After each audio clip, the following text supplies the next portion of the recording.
Hello everyone, कैसे हैं आप सब। आई होप सब लोग पढ़ रहे होंगे, अच्छे से क्लासेज को एंजॉय कर रहे होंगे। लिटरेचर की आज हम लोग क्लास 4 को स्टार्ट करेंगे और बहुत ही अच्छे अच्छे क्वेश्चंस का कलेक्शन आपके लिए इकट्ठा किया गया है, जो कि सारे एग्ज़ाम्स के लिए आपके लिए फ़ायदेमंद होगा। तो आप इसको नोट डाउन करते रहें, मेरे साथ अंत तक बने रहें, प्रैक्टिस करते रहें, क्योंकि एग्ज़ाम से पहले प्रैक्टिस करना और कॉन्फिडेंस अपने पास भरपूर मात्रा में रखना बहुत ही आवश्यक होता है। तो चलिए फ्रेंड्स, पहले क्वेश्चन की तरफ चलते हैं। इंग्लिश लिटरेचर की आज 4th क्लास आपको दी जा रही है। इसमें भी 20 क्वेश्चंस की का कलेक्शन आपको दिया जा रहा है। चलिएगा, first question is to some of his contemporaries he appeared as a member of the Cockney School of Poetry. Who is he?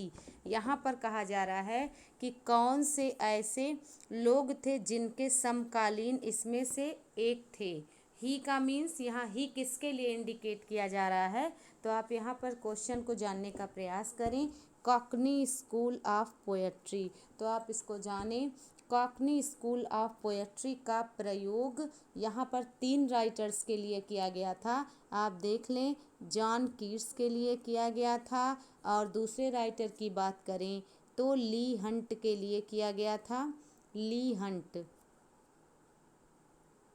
और तीसरे राइटर थर्ड हो जाएंगे विलियम हेजलिथ। आप भी इसको नोट करते चलेंगे, विलियम हेजलिथ। ये एसेइस्ट थे विलियम हेजलिथ, ठीक है, रोमांटिक एज के। तो विलियम हेजलिथ के लिए, ली हंट के लिए और जॉन कीट्स के लिए Cockney school of poetry word का प्रयोग किया गया था। ऑप्शन में वर्ड्सवर्थ है, नहीं है। एस.टी. कॉलरिज भी आंसर नहीं है, रॉबर्ट साउदे भी आंसर नहीं है। जॉन कीट्स ही का मीन्स यहाँ पर जॉन कीट्स की बात कर रहा है। वर्ड्सवर्थ के लिए और भी वर्ड्स यूज़ किए गए हैं, but Cockney school of poetry word use नहीं किया गया है। ये 19th सेंचुरी के सेकेंड और थर्ड डिकेड्स में, जब जॉन कीट्स और ली हंट तथा विलियम हेजलिथ काम कर रहे थे रोमांटिक एज में, तो इनके लिए ये टर्म, ध्यान रखिएगा, 1817 में यानी कि 1817 में पहली बार ब्लैक वुड मैगज़ीन में यूज़ किया गया था। ब्लैक वुड्स मैगज़ीन, ठीक है, इसको ध्यान रखिएगा, मैगज़ीन में यूज़ किया गया था कॉकनी स्कूल ऑफ पोएट्री। तो यहाँ पर चारों ऑप्शन में से कीट्स को करेक्ट करना है। बाकी अगर आप रेस्ट ऑप्शन की बात करें तो विलियम वर्ड्सवर्थ, एस.टी. कॉलरिज तथा रॉबर्ट साउदे, इनके लिए lake school of poetry use किया जाता है। इसको आप नोट डाउन कर लें, रख लें अपने दिमाग में। लेक स्कूल ऑफ पोएट कहा जाए तो विलियम वर्ड्सवर्थ को, एस.टी. कॉलरिज को तथा रॉबर्ट साउदे को कहा जाता है। ऐसा क्यों? क्योंकि ये लेक डिस्ट्रिक्ट में रहते थे, ठीक है, लेक डिस्ट्रिक्ट में रहते थे। That's why they are called lake poet of English literature. और S T. Coleridge, Robert Southey, John Keats, P B. Shelley, ये सभी लोग, ली हंट, विलियम हेजलिथ, ये सभी राइटर्स की बात करें, पोएट्स की, तो ये सब रोमांटिक एज को रिप्रेजेंट करते हैं, रोमांटिक एज के कवि थे, ठीक ना। और कीट्स के लिए हेलेनिस्टिक स्टाइल बहुत फेमस है, ठीक है, हेलेनिस्टिक स्टाइल, हेलेनिस्टिक स्टाइल के लिए ये बहुत फेमस है, यानी कि ये ग्रीक माने जाते थे। ग्रीक इनके स्टाइल में, हेलेनिक मिथ होता है, ये ग्रीक का एक टर्म है जिसको हेलेनिस्टिक स्टाइल की वजह से ये कीट्स जो है फेमस है। और कीट्स का ये हेलेनिज्म जो है मिलता कहाँ है? ओड ऑन ग्रेशियन अर्न में। सभी लोग पढ़े होंगे odd on Grecian earn. Earn means कलश होता है, इस पर की गई नक्काशी के बारे में कीट्स बयां करते हैं। I hope question number first आपको बहुत अच्छे से समझ आया होगा। Let's come to the next question. Question number 2 की बात करें तो which of these is not a work by John Keats, कौन सा ऐसा वर्क है जो जॉन कीट्स के द्वारा नहीं लिखा गया था। तो फ्रेंड्स आप जानते हैं जॉन कीट्स के द्वारा ओड टू ऑटम लिखा गया था। इसाबेला का subtitle he pot of BECIL है, ये भी लिखा गया था। ओड टू ऑटम ये ओड की श्रेणी में आता है, जिसमें कहा गया है ना कि सॉन्ग ऑफ स्प्रिंग ऐसे करके एक लाइन दी गई हैं इस तरीके से। और इसाबेला का सबटाइटिल पॉट ऑफ बेसिल है। टू नाइट की अगर हम बात करें तो टू नाइट जो है ये पीबी शैली के द्वारा लिखा गया था, यानी अपना आंसर यही करेक्ट हो जाएगा। और टू नाइट है क्या, तो इसको आप नोट करते चलें। It is a poem, it is a poem by PB Shelley. Percy Baisi शैली इनका पूरा नाम था। कब कंपोज किया गया था, तो इसको भी नोट करें। कंपोज्ड इन, कंपोजिशन डेट इम्पॉर्टेंट है, 1821। इट मीन्स डेथ होने के एक वर्ष पहले, यानी कि बिफोर डेथ ऑफ 1 ईयर ही composed this poem. The name of the poem was to night. I hope आपको ये सारे फैक्ट्स समझ आए होंगे। चलते हैं क्वेश्चन नंबर 3 की तरफ। In the Tempest Miranda, Caliban and Prospero stay in the island for. आप ध्यान रखें ये टेम्पेस्ट जो है किसके द्वारा लिखा गया है, पहला क्वेश्चन बनता है तो विलियम शेक्सपियर के द्वारा लिखा गया है। सभी लोग इससे परिचित होंगे इस रचना से, विलियम शेक्सपियर के द्वारा। इसको विलियम शेक्सपियर का स्वॉन सॉन्ग कहा जाता है, ठीक है। ये टेम्पेस्ट जो है इसको ड्रामेटिक रोमांस भी कहते हैं, आप भी नोट करते चलें, समझते चलें। ड्रामेटिक रोमांस भी इसको कहा जाता है। विलियम शेक्सपियर के इस टेम्पेस्ट को ये लिखा गया था 1611 में, यानी 1611 में। अब और फैक्ट की बात करें तो विलियम शेक्सपियर का लास्ट प्ले माना जाता है, लास्ट कंप्लीट प्ले माना जाता है टेम्पेस्ट, ठीक ना। टेम्पेस्ट का शाब्दिक मीनिंग की बात करें तो आंधी तूफान होता है, तेज आंधी तूफान। अब इसके स्टोरी की अगर हम बात करें तो इसके स्टोरी में मिरांडा हीरोइन है,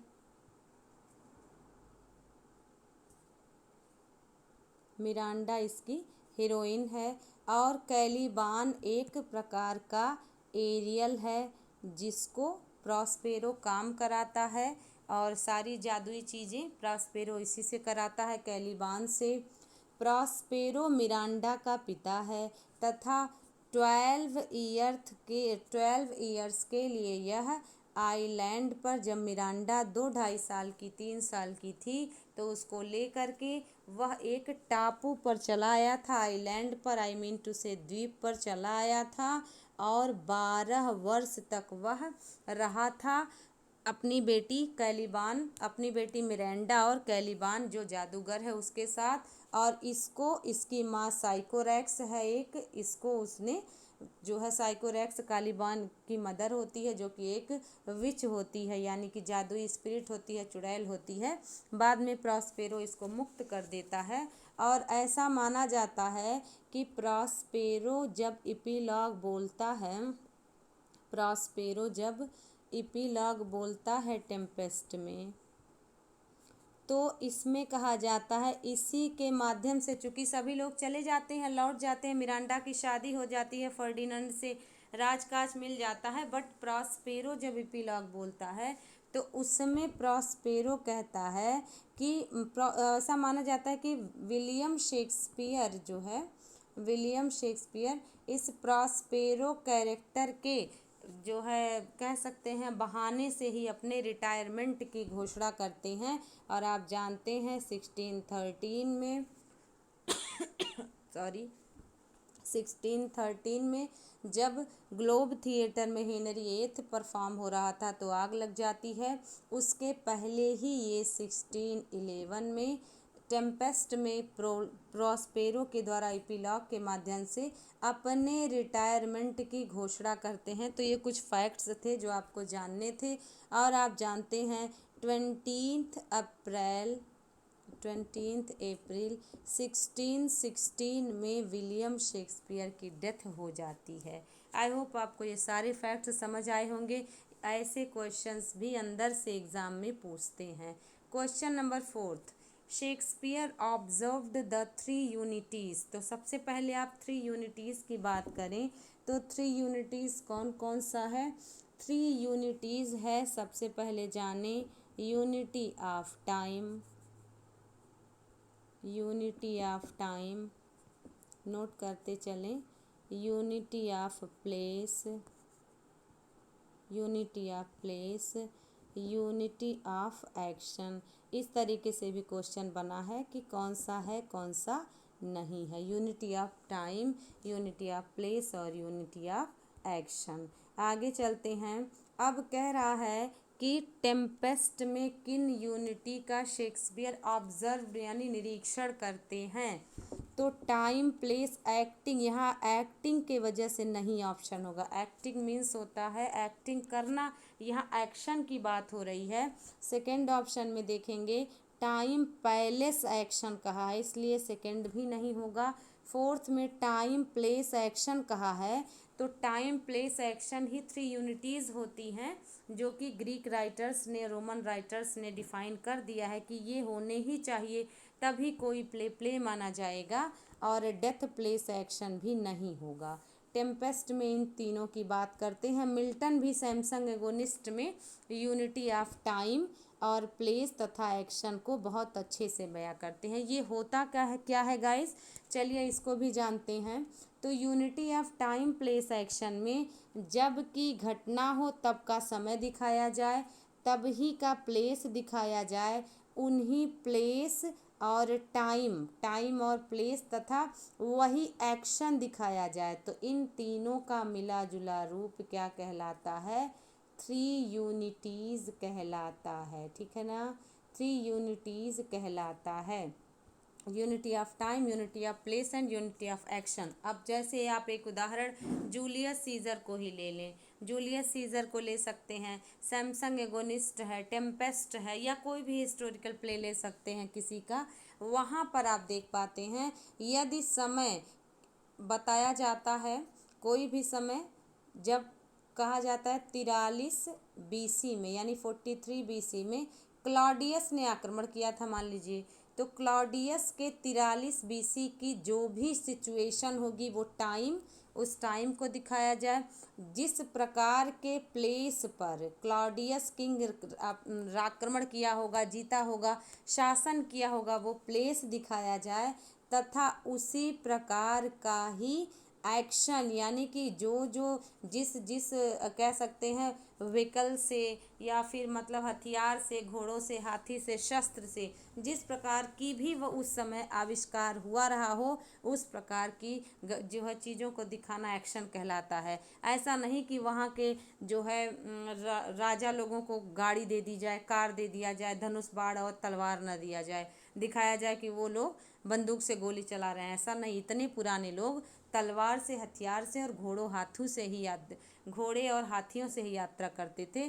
तो unity of time place action आपको अच्छे से समझ आया होगा। चलते हैं क्वेश्चन नंबर 5 की तरफ।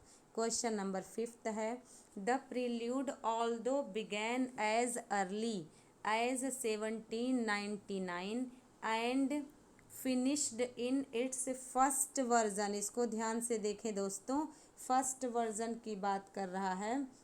First version in 1805 was not published.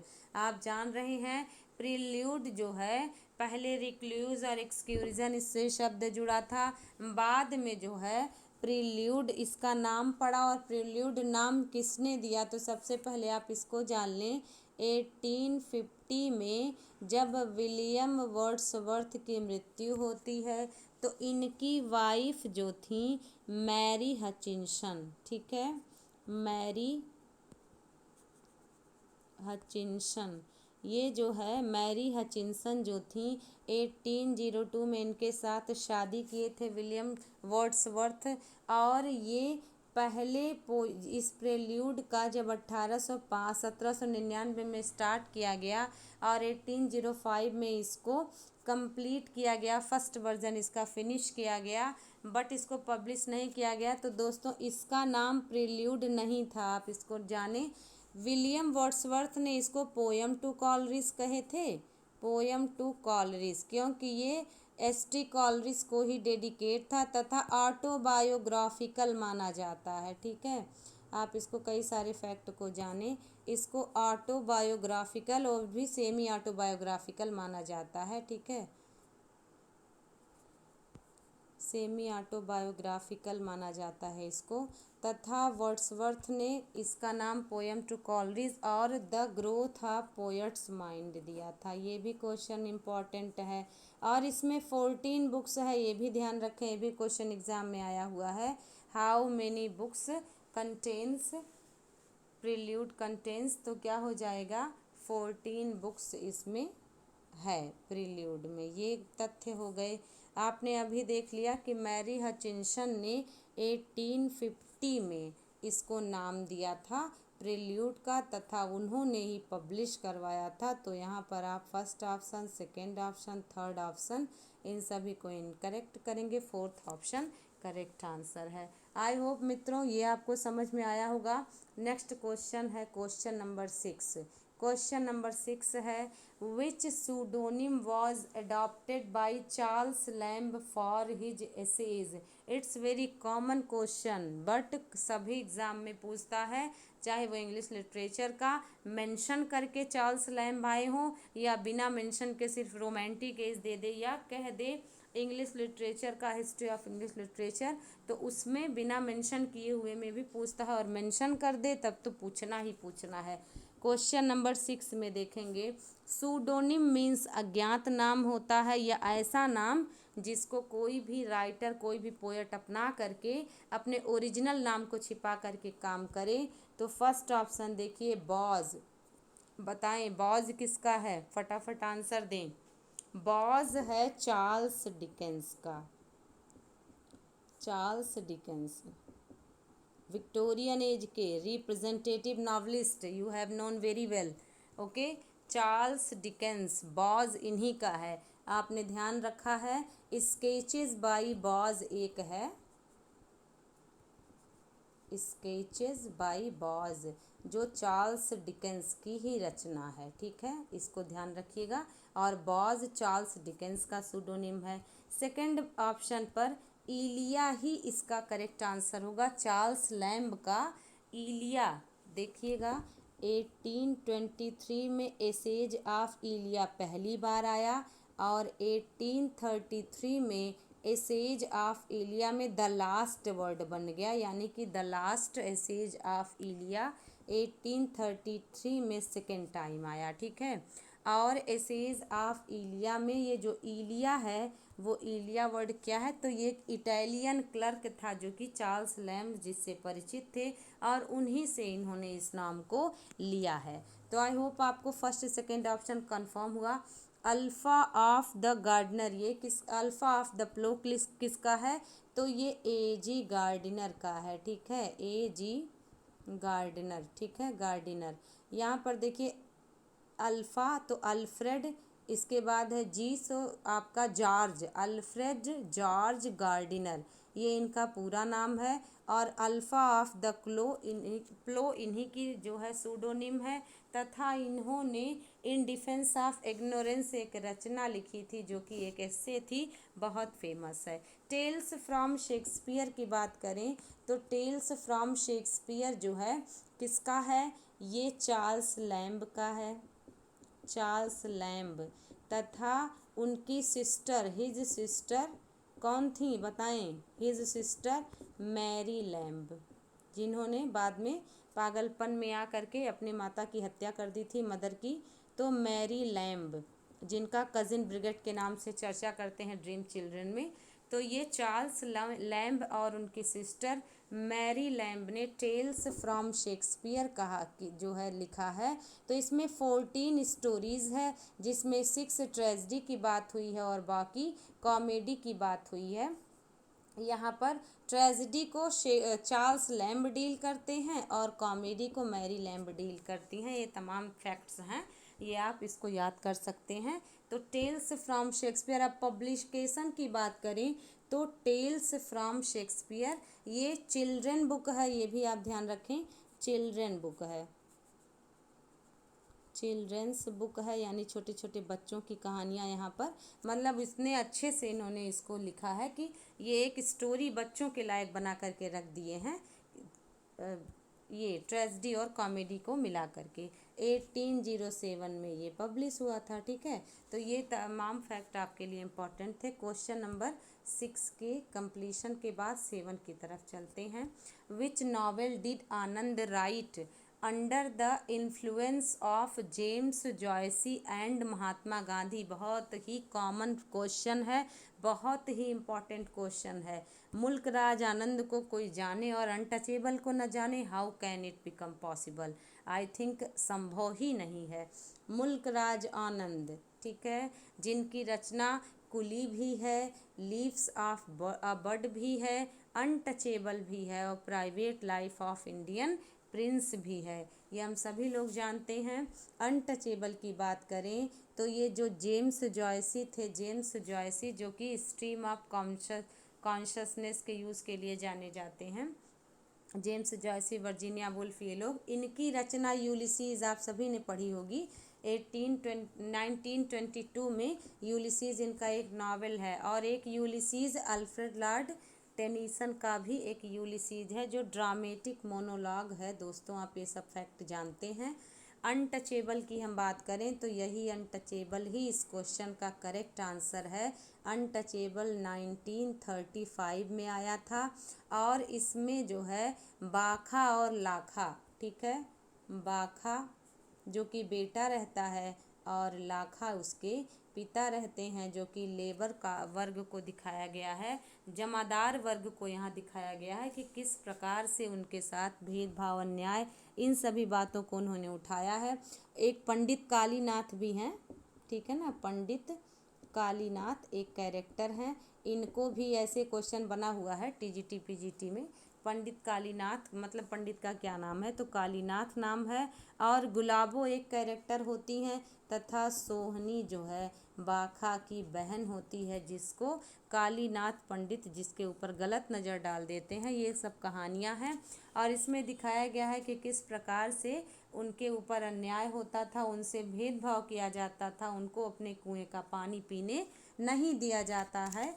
तो ये सारे फैक्ट को लिखने के लिए, इतनी बड़ी जो है बात को उजागर करने के लिए इन्होंने जेम्स जॉयसी से तथा महात्मा गांधी से प्रेरणा पाई थी। ये मुल्क राज आनंद साबरमती आश्रम में भी जाकर के कुछ दिन रहे थे, इस वजह से इन पर महात्मा गांधी का बहुत अच्छा प्रभाव था। कुली की बात करें फ्रेंड्स तो कुली को भी देखते हैं। कुली जो है 1936 में पब्लिश हुआ था। इसमें एक मुन्नू नाम का छोटा लड़का है, ठीक है, मुन्नू नाम का लड़का जो कि 14 वर्ष का होता है, और वह गरीबी की वजह से इधर उधर परेशान रहता है, भटकता रहता है, और अंग्रेज एक महिला होती है जो कि बच्चे से रिक्शा खिंचवाती है और अपने वहाँ पर बैठती है। रिक्शा पुलिंग में बच्चे को टीबी हो जाता है और बच्चा कमज़ोर होकर के मर जाता है।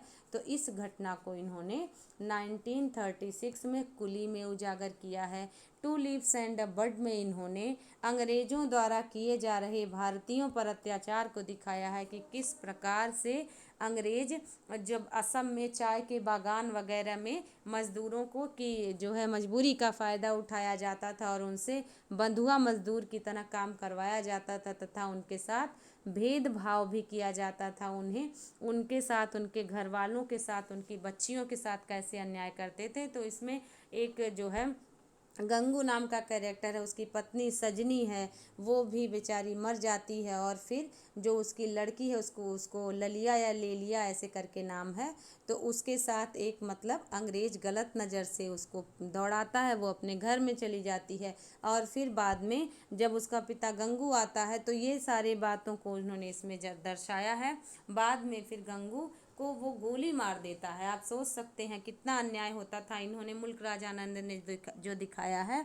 फिर बाद में जब मुकदमा चलता है तो वो अंग्रेज छूट भी जाता है। तो इन सभी बातों को मुल्क राजानंद ने टू लीव्स एंड अ बड में दिखाने की कोशिश की है। कुली में तो आपने देख ही लिया किस प्रकार से वो अंग्रेजन रिक्शा खिंचवाती है मुन्नू नाम के कैरेक्टर से। अनटचेबल में भी आपने देखा कि कैसे गांव के जमींदार का जो है दिखाए हैं कि कैसे पहले होता था आज़ादी के पहले, या कौन कौन सी अज्ञानता मतलब फैली हुई थी हमारे समाज में। Private life of an Indian Prince में भी दिखाए हैं कि गंगा नाम की एक दासी रहती है, उसके जो है उसमें राजा रहते हैं, और फिर सबको सारा इल्ज़ाम अपनी रानी पे डाल देते हैं। तो ये सब आप देख लेंगे। ये जो private life of an Indian princess है, ये 1953 में आया था, डेट आप नोट करें।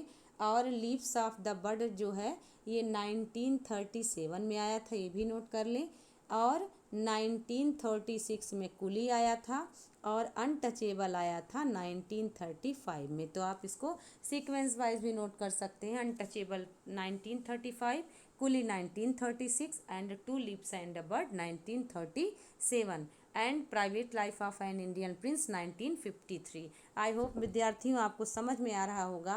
क्वेश्चन नंबर 8 की तरफ चलते हैं। What is soliloquy? सभी लोग जानते होंगे सॉलिलॉकी क्या है। विलियम शेक्सपियर की मैकबेथ की सॉलिलॉकी और हैमलेट की सॉलिलॉकी बहुत फेमस है। ज़्यादातर हैमलेट में ही सॉलिलॉकी को विलियम शेक्सपियर ने उजागर किया है। First option, an actor's secret thought uttered aloud. Second option, secret speech by an actor in a room. Third option, an actor's speech not be heard by audience. And last है an actor's speech meant for other characters also. बताएं कौन सा option correct होगा। सॉलिलॉकी क्या है? सॉलिलॉकी और aside में बहुत से विद्यार्थी कंफ्यूज हो जाते हैं। सॉलिलॉकी में, असाइड में, ड्रामेटिक मोनोलॉग में, सब में कंफ्यूज हो जाते हैं।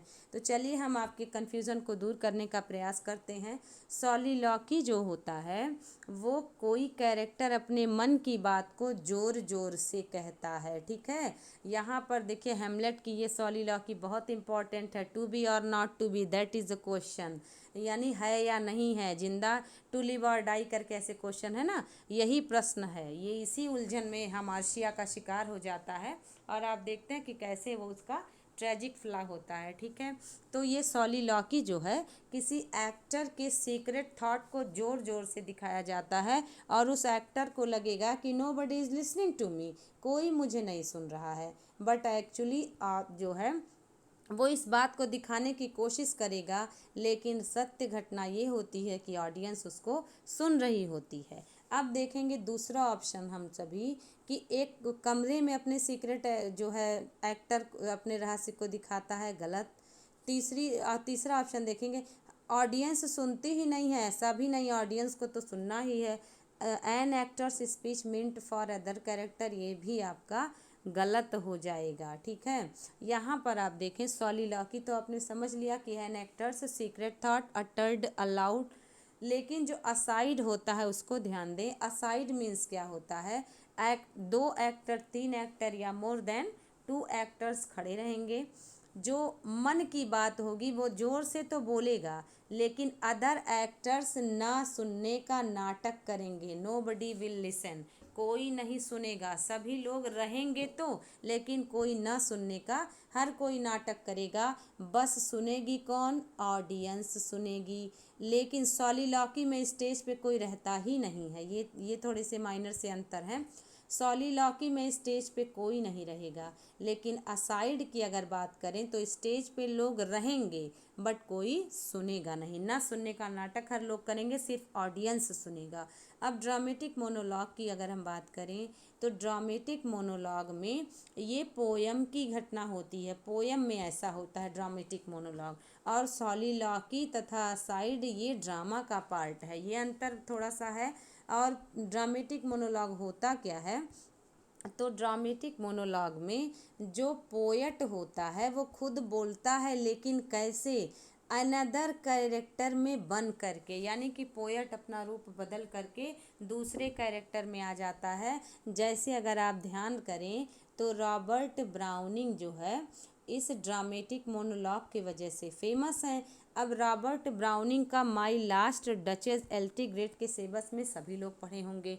माई लास्ट डचेस में रॉबर्ट ब्राउनिंग वो दूत बन जाते हैं जो राजा का संदेशा लेकर के आता है, तथा जो फिरा पिंडाल्फ हैं वो एक जो है जो इस प्रकार के मतलब दूत, और वो दूत कौन है, वो दूत जो है रॉबर्ट ब्राउनिंग राजा के रूप में बन जाते हैं, और वो दूत साइलेंट लिसनर होता है। ड्रामेटिक मोनोलॉग की बहुत बड़ी खासियत होती है कि दो लोग रहेंगे, लेकिन जो स्पीकर होगा वो तो अपनी बात कहेगा, लेकिन जो लिसनर होगा वो साइलेंट रहेगा। इसको ध्यान रखें, उसकी उपस्थिति पता चलेगी but he will not speak something, कुछ भी नहीं बोलेगा, ठीक है। और सॉलिलॉकी में उसमें रॉबर्ट ब्राउनिंग के मोनोलॉग में स्पीकर बोलेगा, लिसनर साइलेंटली सुनेगा। माई लास्ट डचेस सभी लोग पढ़े हैं। माई लास्ट डचेस में रॉबर्ट ब्राउनिंग राजा बन जाते हैं और दूत साइलेंट लिसनर। फिर आप बात करते हैं टेनीसन की, अगर अल्फ्रेड लॉर्ड टेनीसन की, तो इनकी यूलिसीज सभी लोगों ने पढ़ा है। यूलिसीज यूलिसीज भी इनका ड्रामेटिक मोनोलॉग है।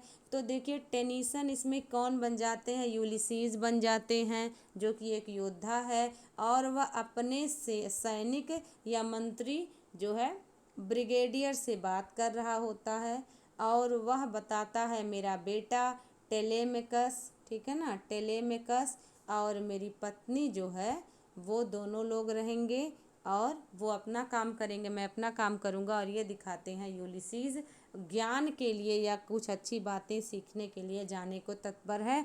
तो ये कुछ ड्रामेटिक मोनोलॉग की विशेषता हो गई। आई होप मित्रों आपको समझ आया होगा। यहाँ पर 8th क्वेश्चन की बात करें तो 8th क्वेश्चन में फर्स्ट ऑप्शन करेक्ट था। 9th क्वेश्चन की तरफ चलते हैं। A song of sorrow specially for the dead is called, ये कौन नहीं जानता, हर कोई जानता होगा। सेटायर नहीं, इपिक नहीं, ओड नहीं, एलिजी ही करेक्ट आंसर होती है। एलिजी भी एक पर्सनल एलिजी होती है, एक पेस्टोरल एलिजी होती है। पेस्टोरल एलिजी में जो राइटर होता है, अरे आई मीन टू से पोएट होता है, वो पोएट एक शेफर्ड बन जाता है, ठीक है, शेफर्ड बन जाता है और अनदर शेफर्ड के लिए रोता है। जैसे मिल्टन का लीसीदास है, शैली का एडोनाइज है और अर्नोल्ड का थायरिसिस है। ये सब आपके पेस्टोरल एलिजी के उदाहरण हैं, ठीक है। तो ये एलिजी है किसी मृत व्यक्ति के लिए, किसी मृत राजा के लिए कोई भी व्यक्ति विलाप करेगा तो एलिजी होती है। सेटायर होता है, सेटायर रेस्टोरेशन एज में अलेक्जेंडर पोप, जॉन ड्राइडन, ये सब सेटायर के लिए बड़े फेमस माने जाते हैं। सेटायर परिवर्तन लाता है, इस वजह से सेटायर का यूज़ किया जाता है कि कोई भी चीज़ कोई परिवर्तन हो, उसमें कुछ चेंजेस चाहिए तो सटायर का प्रयोग किया जाता है, एक प्रकार का व्यंग कह सकते हैं। इपिक होता है जो कि 12 बुक्स में कम से कम होना चाहिए और हीरोइक स्टाइल में होनी चाहिए, हीरोइक स्टाइल में होनी चाहिए। ये सब है। मिल्टन का पैराडाइज लॉस्ट इम्पॉर्टेंट है जो कि इपिक का अच्छा उदाहरण है, ठीक है। और अपने भारत की बात करें तो रामायण है, महाभारत है, बहुत सारी जो है इपिक हैं। ओड की बात करें तो ओड आपके क्लासिकल ओड की बात करें, इसी को पिंडारिक ओड भी कहते थे। इंग्लिश ओड था, रेगुलर ओड था, इरेगुलर ओड था, बहुत सारे नाम हैं। तो यहाँ पर ओड में संबोधन गीत होता था, एड्रेस सॉन्ग किसी को, जैसे ओड के लिए तो सभी लोग जानते हैं जॉन कीट्स को, जॉन कीट्स बहुत फेमस हैं ओड के लिए। Ode to melancholy, ode on a Grecian urn, ode to the nightingale, ode to Psyche और ओड टू ऑटम, बहुत सारे ओड इनके फेमस है, 1819 में आए हुए हैं। तो क्वेश्चन नंबर 9 आई होप आपका कंफर्म हुआ होगा। क्वेश्चन नंबर 10 की तरफ चलते हैं। Father of our country and the great emancipator are the example of.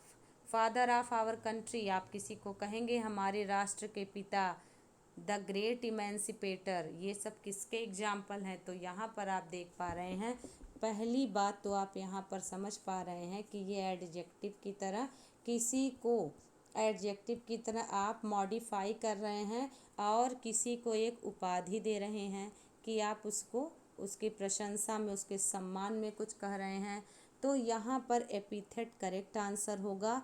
अब बाकी ऑप्शन को भी देखते चलते हैं।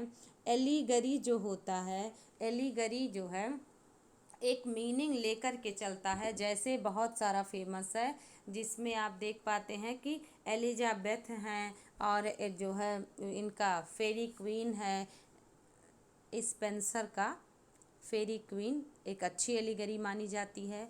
फिर आप अगर और आगे आएँ तो आप देखते हैं जॉर्ज ऑरवेल का, जॉर्ज ऑरवेल का आप देख पाते हैं एनिमल फार्म, जो कि 1917 में जो रूस की क्रांति हुई थी, रशियन रिवॉल्यूशन, उस पर आधारित है। जॉर्ज ऑरवेल का एनिमल फार्म, उसमें एनिमल्स के माध्यम से एलिगरी दिखाई गई है। और फिर अगर आप बात करें तो आप उसको पिलग्रिम प्रोग्रेस को कह सकते हैं, जो कि जॉन बनियान का है। बहुत सारे एलिगरी के उदाहरण हैं। जॉन बनियान के पिलग्रिम प्रोग्रेस में भी आप देख पाते हैं, ये एलिगरी का अच्छा उदाहरण माना जाता है। यानी आपको एक स्टोरी चलेगी और दूसरी स्टोरी आपको इनडायरेक्टली समझ में आएगी, that is called allegory in English literature.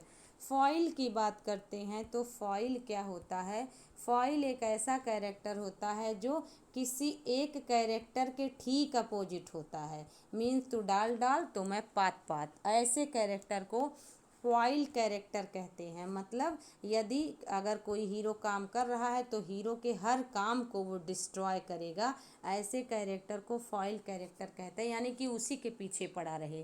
ठीक है। एक प्रोटागोनिस्ट होता है, आपने इसको पढ़ा होगा, प्रोटागोनिस्ट ये होता है, ये तो हीरो को कहते हैं प्रोटागोनिस्ट। और एक होता है एंटागोनिस्ट, एंटागोनिस्ट, एंटागोनिस्ट हम सभी कहते हैं विलेन को कहते हैं। ठीक है, एंटागोनिस्ट हम लोग विलेन को कहते हैं। लेकिन प्रोटागोनिस्ट एंटागोनिस्ट के अतिरिक्त एक फॉइल कैरेक्टर होता है, वो किसी कैरेक्टर के ही पीछे पड़ा रहता है, वो फॉइल कैरेक्टर होता है। और अगर हम दोस्तों राइम रॉयल की बात करें तो राइम रॉयल का प्रयोग जॉफरी चौसर ने पहले किया था, जॉफरी चौसर ने किया था। जॉफरी चौसर को कौन नहीं जानता? फादर ऑफ इंग्लिश लिटरेचर माने जाते हैं, फादर ऑफ इंग्लिश पोएट्री माने जाते हैं, फादर ऑफ हीरोइक कपलेट माने जाते हैं। Legend of the good omen में इन्होंने हीरोइक कपलेट का यूज़ किया है। और राइम रॉयल की बात करें तो ये होता क्या है? ये 7 लाइन्स स्टैंजा होता है, 7 lines stanza, that is called rhyme royal. I hope आपने इसको समझ लिया होगा। तो क्वेश्चन नंबर 10 की बात करें तो इपीथेट इसका करेक्ट आंसर है। इपीथेट क्या होता है? इपीथेट मीन्स होता है उपाधि देना किसी को, यानी उपाधि सोबरक्विट जिसको बोलेंगे। तो यहाँ पर इपीथेट मीन्स उपाधि। बाकी ऑप्शन एलिगरी, फॉइल और राइम रॉयल आपने समझ लिया। तो इपीथेट ही क्या है? जैसे विलियम शेक्सपियर की बात करें तो बार्ड ऑफ एवॉन इनको कहा गया है, जो कि बेन जॉनसन ने कहा है। चलिए क्वेश्चन नंबर 11 की तरफ चलते हैं। क्वेश्चन नंबर 11, स्ट्रोफे, इंट्री, स्ट्रोफे और रिपोर्ट क्या होता है? ये 3 पार्ट किसका है? पहला ऑप्शन क्लासिकल ओड का, क्लासिकल ओड का। दूसरे ऑप्शन की बात करें तो यहाँ देखिए ग्रीक कोरस, तीसरा है पेट्रार्कन सोनेट और चौथा है medieval ballad. Which option is our answer? बताइए, स्ट्रोफे, इंट्री, स्ट्रोफे, एपोड किसका पार्ट है? बहुत अच्छा दोस्तों, आपने सही कहा, क्लासिकल ओड का उदाहरण है, जिसको पिंडारी कोड भी कहते हैं। पिंडारी कोड क्या था?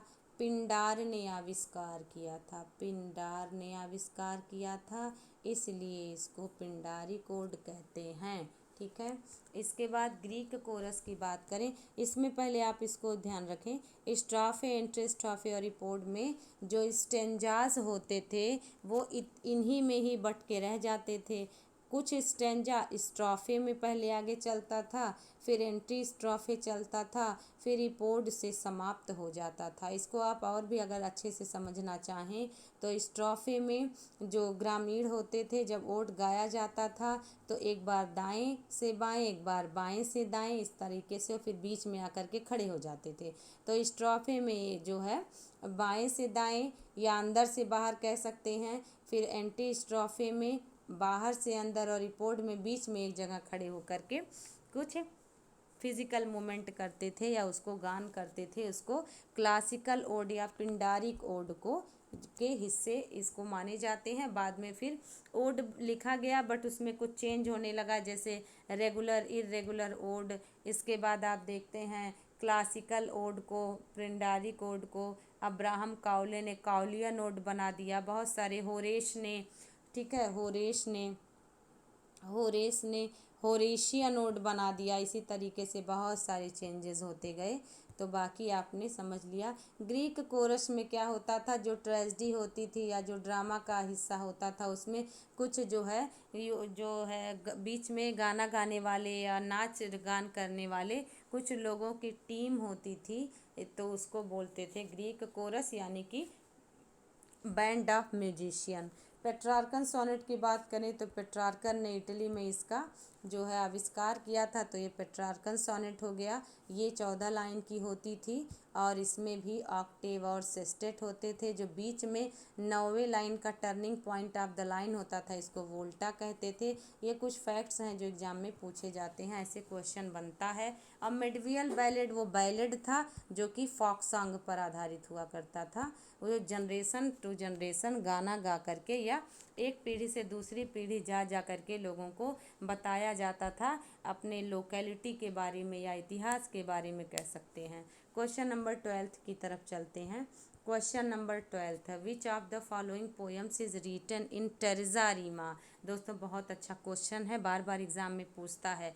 The world is too much with us, इसमें टेरेसा रीमा पर कौन सा लिखा गया है? तो मैं उम्मीद करती हूँ कि आप बहुत अच्छे से इस क्वेश्चन का आंसर देंगे, क्योंकि बहुत आसान क्वेश्चन है, बार बार नज़रों के सामने से एग्ज़ाम में जाता है और कुछ रिवीजन ना करने की वजह से बहुत सारे विद्यार्थी गलत कर देते हैं। टेरेसा रीमा की वजह से कौन फेमस है, आप सभी जानते हैं, बताएं फटाफट।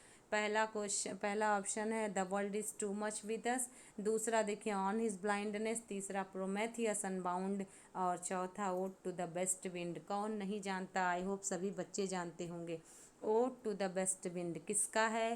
पी.बी. शैली का। ये भी बहुत जो है बहुत अच्छा क्वेश्चन है, पी.बी. शैली का। टेरेसा रीमा होता क्या है, पहले इसको समझ लें फिर आगे देखेंगे। टेरेसा रीमा में जो 3-3 लाइन के जो स्टैंजाज होते हैं वो बंधे होते हैं, ठीक है। और जैसे ए बी फिर से ए, और अगर आप इसको मैं और अच्छे से समझाने का प्रयास करूं, जैसे 1 लाइन 2 लाइन 3 लाइन हुआ, इसके बाद 4 5 6, फिर थोड़ा गैप करके देखिए, ए होगा, बी होगा, फिर से ए, फिर आपका बी सी बी, फिर सी डी सी। तो आप देख पा रहे हैं ए बी सी बी। इसके बाद देखिए फिर यहाँ पर आपका C D C B C B, ये हो गया सी डी सी। इसके बाद जो है सी डी सी डी सी ई, इस तरीके से मतलब आप ऐसे ऐसे चैन बांधते जाएंगे। ये टेरेसा रीमा का उदाहरण है। और terza rima ode to the west wind में पी.बी. शैली ने बहुत अच्छे से यूज किया था। टेरेसा रीमा 3-3 लाइन के स्टेंजाज होते हैं। और the world is too much ये क्या है? ये सोनेट है, ठीक है। और इटालियन सोनेट की स्टाइल है, किसने लिखा था? विलियम वर्ड्सवर्थ ने। इनका बहुत फेमस सोनेट है ये, क्योंकि इसमें इन्होंने नेचर की प्रशंसा की है तथा मटेरियलिज्म की आलोचना की है कि इंसान कैसे नेचर जो कि हमारा है उससे दूर होता जा रहा है। The world is too much with us एक सोनेट है, ठीक है। ऑन हिज ब्लाइंडनेस भी सोनेट है, मिल्टन का ऑन हिज ब्लाइंडनेस भी मिल्टन का सोनेट है। इटालियन सोनेट है जो कि हम कह सकते हैं, और इटालियन स्टाइल में मिल्टॉनिक स्टाइल इन्होंने दिया है, क्योंकि सोनेट हमेशा पहले जब सोनेट की उत्पत्ति हुई तो सोनेट सोनेटो वर्ड से बना है, जो कि मतलब जिसका वर्ड सॉन्ग होता है या स्वीट सॉन्ग होता है। तो पहले इसकी थीम होती थी जो कि प्रेमी प्रेमिका को ही दिखाया जाता था, लवर और बिलव्ड को। बाद में जब मिल्टन ने इसको बाइबिल पर आधारित कर दिया तो उसको मिल्टॉनिक सॉनेट, थीम चेंज करने की वजह से इसको जाना जाने लगा। और प्रोमेथियस अनबाउंड जो है, इसको भी आप अगर नोट करना चाहें तो ये ध्यान रखिए दोस्तों, 4 एक्ट का, ये एग्ज़ाम में आता है क्वेश्चन, 4 एक्ट का लिरिकल ड्रामा है। अब देखें, ना ये पोएटिक ड्रामा है, ना ये वर्स ड्रामा है, ना ये आपका कोई भी ड्रामा है इस प्रकार का, ये लिरिकल ड्रामा है। और एग्ज़ाम में से तीनों चारों ऑप्शन दे करके आपसे पूछेगा, तो ध्यान रखें, प्रोमेथियस अनबाउंड पीबी शैली के द्वारा लिखा गया आपका 4 एक्ट लिरिकल ड्रामा है, जो ग्रीक माइथोलॉजी पर आधारित है, ग्रीक माइथोलॉजी पर आधारित है। तो आई होप फ्रेंड्स आपको ये क्वेश्चन समझ में आ रहे होंगे।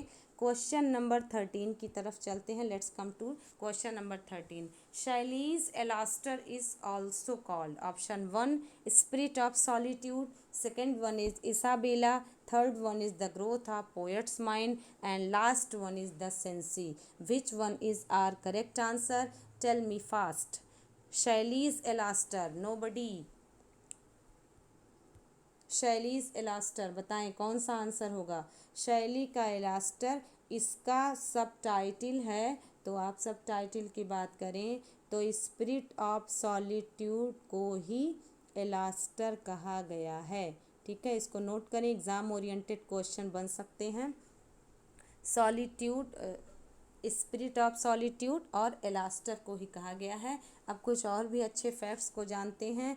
इसको 1816 में पब्लिश करवाया गया था, आप नोट करें, 1816 में पब्लिश करवाया गया था।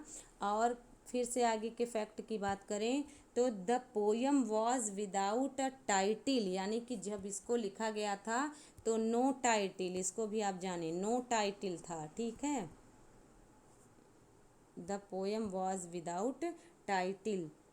When Shelley passed it to Long, his contemporary and friends, तो कौन थे?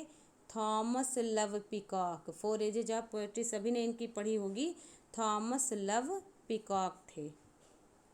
थॉमस लव पिकॉक की रचना है, जो कि 4 एजेज ऑफ पोएट्री सभी जानते हैं, जिसके जो है उत्तर प्रत्युत्तर में इन्होंने डिफेंस ऑफ पोएट्री जो है लिखा था शैली ने।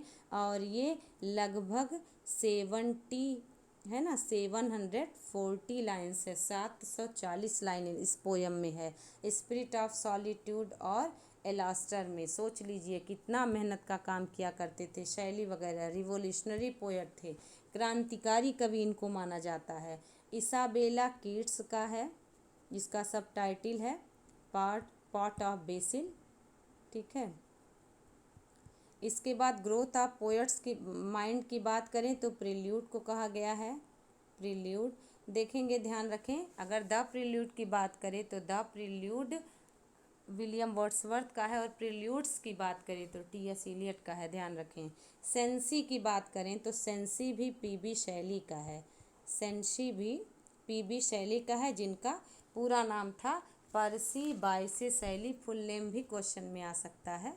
और पर्सी बायसी शैली, अब सेंसी की अगर हम बात करें तो ये ट्रेजिडी है। ठीक है, ट्रेजिडी है, और ये ट्रेजिडी 5 एक्ट्स की है, ये भी नोट करते चलें, 5 एक्ट्स की ट्रेजिडी है। और ये वर्स ड्रामा भी है, 5 एक्ट्स की ट्रेजिडी है तथा एक वर्स ड्रामा है, वर्स ड्रामा। शैली ने इसको लिखा था 1890 के समर में। ठीक है, 1819 के समर में इसको लिखा था। And inspired a real Italian family, और एक रियल इटालियन फैमिली से इंस्पायर थे। After inspiration he has written. ठीक है, तो आप इसको नोट कर सकते हैं। Let's come to question number 14। Octave in a sonnet consist of. Octave ध्यान रखिए, देखिए सेस्टेट हो, सेस्टेट तो 6 लाइन, ऑक्टेव हो तो 8 लाइन, राइम रॉयल हो, इसको भी नोट करते चलें, राइम रॉयल तो 7 लाइन। इसको मैं और अच्छे से बताने का प्रयास करूं। Sestet 6 line, rhyme royal 7 line की कविता, और ऑक्टेव जो कि सोनेट का पहला हिस्सा होता था, पेट्रार्कन सोनेट का, इटालियन सोनेट का, तो वो 8 लाइन का होता था, और बाद का हिस्सा 6 लाइन का होता था, जिसमें प्रॉब्लम और सॉल्यूशन दिखाए जाते थे। तो ऑक्टेव 8 लाइन का पहला ऑप्शन ही अपना उत्तर है, 8 लाइन की कविता होती थी। अब इसकी अगर हम बात करें तो ये पहली बार यूज़ किया गया था सर थॉमस व्याट के द्वारा। ठीक है, नोट डाउन करते चलें फ्रेंड्स, सर थॉमस व्याट के द्वारा इसको यूज़ किया गया था पहली बार। कब? Early in 16th century, early in 16th century में इसको यूज़ किया गया था सर थॉमस व्याट के द्वारा, ऑक्टेव्स जो कि सोनेट का हिस्सा था। चलते हैं नेक्स्ट क्वेश्चन की तरफ। क्वेश्चन नंबर 15 की बात करें, पैथेटिक फैलिसी क्या होती है? Pathetic fallacy is a phrase invented by, सभी लोग जानते होंगे पैथेटिक फैलिसी क्या होता है, इसको आप नोट करें। पैथेटिक फैलिसी जॉन रस्किन ने यूज़ किया था। कब यूज़ किया था? इसको क्वाइन किया था 1856 में जॉन रस्किन ने, अपनी बुक नोट करते चलें, मॉडर्न मॉडर्न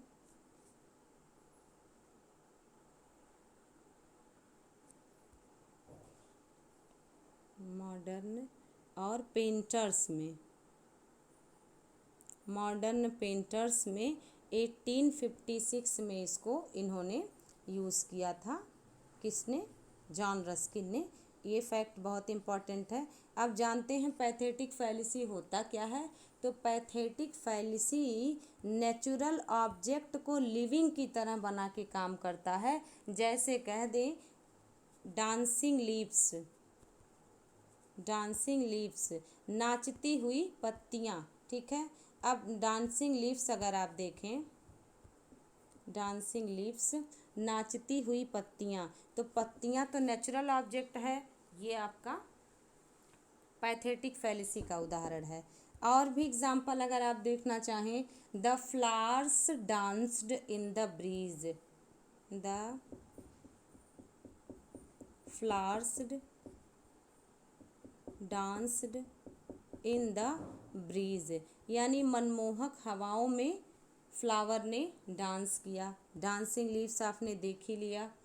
क्रूएल सी यानी कि निर्दयी समुद्र, नेचुरल ऑब्जेक्ट को देखिए लिविंग बना दिया गया। तो पैथेटिक फैलिसी की ये बहुत अच्छी विशेषता होती थी। इसको जॉन रस्किन ने इस वर्ड को क्वाइन किया 1856 में। आई होप आपने इसको समझा होगा।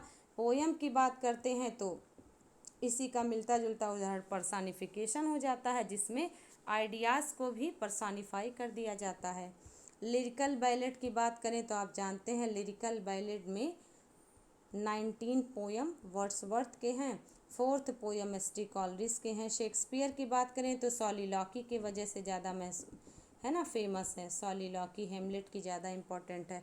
एस टी कॉलरिज की जो बायोग्राफिया लिटरेरिया है वो 1817 में आता है। ठीक है, ये सारे कुछ फैक्ट्स आप नोट करते चलें। Question number 16, the heroic couplet generally is in. Heroic couplet और कपलेट में आपको अंतर मैं बता चुकी हूँ पहले। कपलेट और हीरोइक कपलेट क्या होता है? तो किसी भी मीटर में कपलेट को लिखा जा सकता है, कोई भी मीटर हो सकता है। 2 लाइन का स्टैंजा, यानी कि यदि ए बनेगा तो ए दोनों का बनेगा। एम्बिक पेंटामीटर का पेयर बनेगा, वो कपलेट होता है।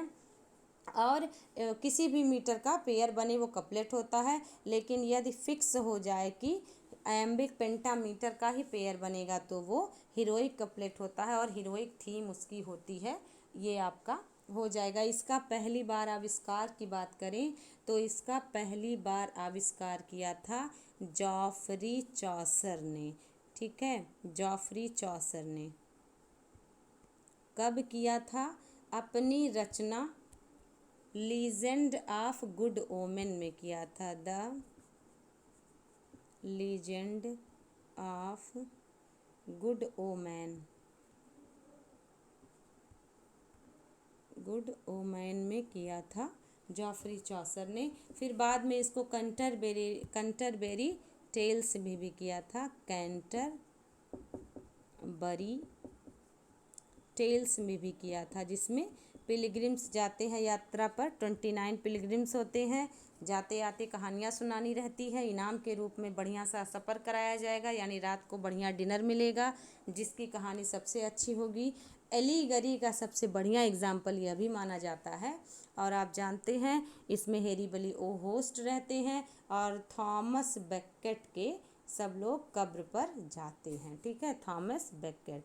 तो आपने आई होप समझ लिया। अब देख लीजिएगा ड्राई मीटर क्या होता है। तो डाई मीन्स होता है 2, यानी कि 2 सिलेबल होंगे डाई मीटर में। ट्राई मीटर में 3 सिलेबल होंगे और पेंटामीटर में 5 होंगे, यानी 5 का 10। तो हीरोइक कपलेट का यही अच्छा उदाहरण है, यानी कि 5 फीट होंगे और क्या होंगे 10 सिलेबल होंगे। That is called pentameter. ठीक ना।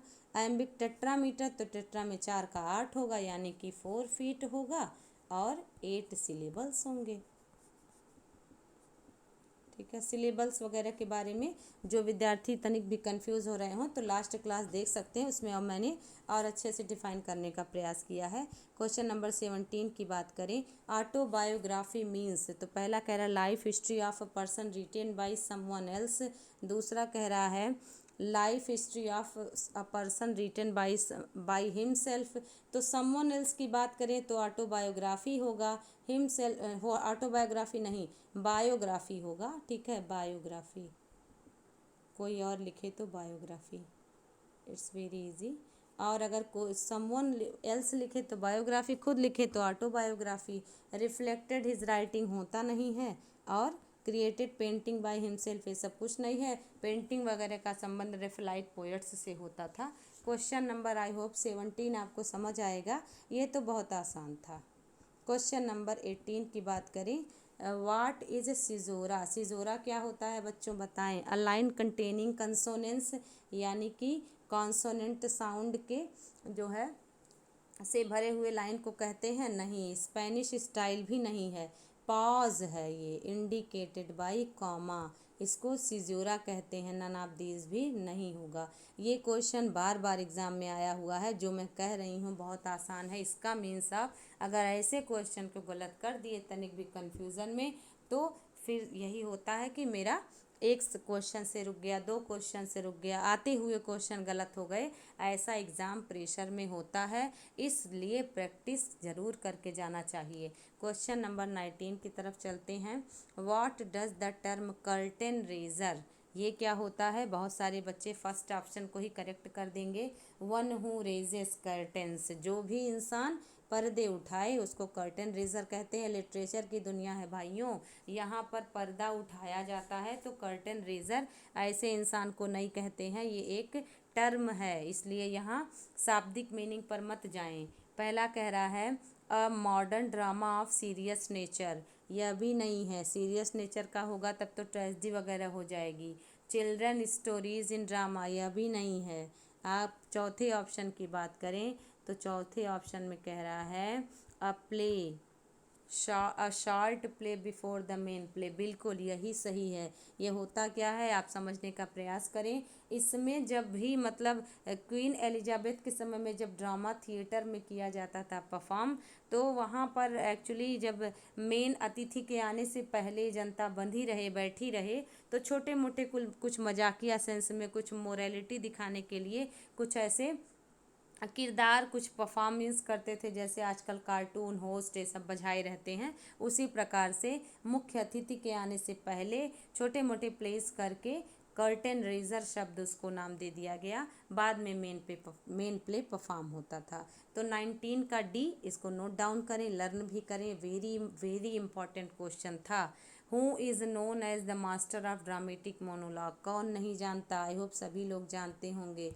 बस कंफ्यूज ना हो तो आपका ड्रामेटिक मोनोलॉग के मास्टर रॉबर्ट ब्राउनिंग कहे जाएंगे। और एलेक्जेंडर पोप की बात करें तो epic poem mock heroic poem इनका है ना, rape of the lock, mock heroic poem है। जॉन कीट्स ओड के वजह से जाने जाते हैं। विलियम शेक्सपियर तो सॉलिलॉकी भी इनका फेमस है, सॉलिलॉकी भी इनका फेमस है। और इनका style ट्रेजी comedy, tragedies, great tragedies, ये सब बहुत महत्वपूर्ण है। तो आई होप फ्रेंड्स आपको ये 20 क्वेश्चंस बहुत अच्छे लगे होंगे, समझ भी आए होंगे। ऐसे ही अंत तक बने रहिए, वीडियो को अप्रिशिएट करिए, क्लासेज में आप बहुत मन से आंसर करिए। धीरे धीरे जिन विद्यार्थियों को तनिक भी कन्फ्यूज़न है वो दूर हो जाएगा, और विश्वास करें बहुत सारे अच्छे अच्छे फैक्ट्स आपको जानने को मिलेंगे। Thank you so much for giving me more time.